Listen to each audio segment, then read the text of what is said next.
दर्शक बंधु एबे आसंतु आमे जानिबा तुला राशि रे बृहस्पति चलन जो होउची तार कोन रहिची तुला राशि ऊपर प्रभाव एवं कोन करिवे तार प्रतिकार। मिथुन राशि रे बृहस्पति चलुछंती 2025 मसिया मे मास 14 तारिख रु। तुला राशि को यदि आमे देखिया को जिबा तृतीयाधिपति षष्ठाधिपति आपणकर भाग्य क्षेत्र को आसी जाउछंती। कहा जाय जे भाग्य क्षेत्र रे बृहस्पति थिले बहुत शुभ फल दे थाए। गोचर फल अनुଯାयी भाग्य क्षेत्र रे बृहस्पति आपणकर श्री बुद्धि लक्ष्मी वृद्धि मानसिक वृद्धि एवं शारीरिक वृद्धि सहित आपणकर आध्यात्मिक वृद्धि मध्य करई थाए एवं आपणकर भाग्य साथ देवा फल रे आपणकर न होथिबा कार्य आपणकर संपूर्ण मध्य करि परिथांती। तेबे आपणकर बृहस्पति को भाग्य क्षेत्र रे रहिची आपणकर भाग्य क्षेत्र रु तार तृतीय आपणकर पंचम दृष्टि एतलको पडुची ता जन्म आपणकर निजस्व राशि को पडुची। निजस्व राशि रे आपणकर जेतेबेल को पडुची आपणकर पूर्वरु थिबा देखिबे अशांति गुडाक धीरे धीरे एबे कमी जिवो। पूर्वरु मन जदि आपणकर डर डर भाव रहउथिला ताहा एबे आपणकर निश्चिंत भाबरे डर भाव आपणकर पळेइबो। आपण निजको सब क्षेत्र रे परफेक्ट मने करिवे। निजको आपणकर से अनुଯାयी आगको बढ़िबार प्लानिंग मध्य नेकी बढ़ी मध्य पारिबे एवं जेकोसी कार्य आपण करूछंती एबे आपणकर भाबी चिंती मध्य कार्य करिवार क्षमता मध्य रहिबो एवं आपण लोकप्रियता हासिल करिवे। लोकंक ठारू आपणकर कोनोसी प्रकार किछि फायदा किछि सुजोग आपण पाइबार मध्य प्राप्ति योग देखा दोछि ए जो बृहस्पति चलन। तापरे बृहस्पतिकर सप्तम दृष्टि आपणकर पड़ी जाउची आपणकर तृतीय क्षेत्र को।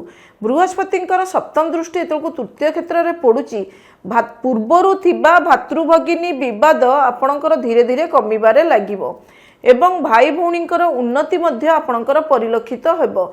जो मानकर तुला राशि तांकर भाई भौणी माने आपणकर जदि पाठपढ़ा को लेकिन चिंतित प्रकाश मध्य करुथिले तांकर पाठपढ़ा रे मध्य ग्रोथ हेबो। ता छड़ा ओवरऑली कहा जाए तृतीय क्षेत्र को आमर पराक्रम क्षेत्र बोलिकी कहा जाए। पराक्रम क्षेत्र जेतु कहा जाए आपणकर राशि रे आपणकर बृहस्पतिंकर दृष्टि जेतु तृतीय क्षेत्र को पड़ुची आपणकर निजको पराक्रमशील मने करिवे। जेकोसी कार्य रे आपण हाथ देबे से कार्य आपणकर ग्रोथ करई दबो। जेकोसी भाबरे आगको आपण उन्नति करिया को चाहिबे सेहिथिरे मध्य आपणकर उन्नति मध्य करि परिबे। तेबे दर्शक बंधु एबे आसंतु देखिबा आपणकर बृहस्पति चलन आपणकर नवम क्षेत्र को जो दृष्टिटा पकाए कहीं बृहस्पति मु आगरु मध्य कहिछि पंचम सप्तम एवं नवम क्षेत्र को दृष्टिटा पकई थाए।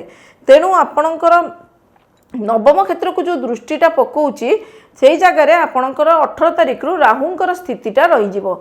राहु स्थिति रहिलारु कौन हम आपणकर जो हठात उपरे आपणकर सबु थिबो सबु भल थिबो फाइनेंशियल लाइन भल रहिबो मानसिक स्थिर भल रहिबो। हठात उपरे शत्रु वृद्धि मध्य हेई पारे।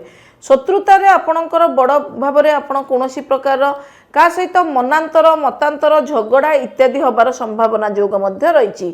ता छड़ा बृहस्पतिंकर जेतु भाग्य क्षेत्र को दृष्टि पड़ुची भाग्य आपणकर कौन आपण को विदेश को यात्रा करई पारे। जो माने हायर एजुकेशन करिया को चाहुछंती तांकर एजुकेशन को भल करी कंप्लीट करैबो।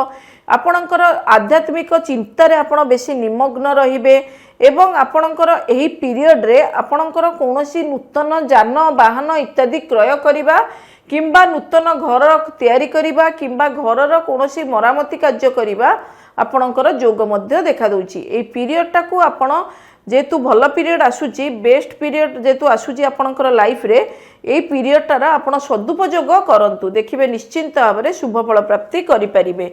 मात्र आपणकर पितांकर भाग्य क्षेत्र रे जेतु राहुंकर स्थिति रहिबो आपणकर राशि माने जो बृहस्पतिंकर जेतु भाग्य क्षेत्र को आपणकर दृष्टि पड़ुची से क्षेत्र रे पूर्वरु जेतु राहुंकर स्थिति रहिबो निजर पिता किंबा बड़ भाई कहार शारीरिक असुस्थता मध्य आपणको चिंताजनक स्थिति रे पकेइबो। तेबे मध्य आपण किछि व्यस्त बा दरकार नै। प्रतिकार स्वरूप मु एठी आपणको कहबी प्रत्येक दिन टिके कंचा हळदी को बाटिकी निज मथारे धारण लगांतु टिके किंबा चंदन सहित घोरिकी निज मथारे टिके लगांतु सेटा आपणको पई निश्चिंत भाबरे बहुत भलो हेबा सहित आगामी एई बृहस्पति चलन आपणको पई शुभमय शांतिमय भाबरे परिलक्षित रहिबो। तेबे दर्शक बंधु आपण मानकु जदि हमर एई कार्यक्रम भल लागुची निश्चिंत भाबरे याकु लाइक करंतु चैनल को सब्सक्राइब करंतु एवं आपण याकु शेयर मध्य करंतु जहा द्वारा अन्य तुला राशि व्यक्ति विशेष माने एई भिडियोटी देखि परिबे।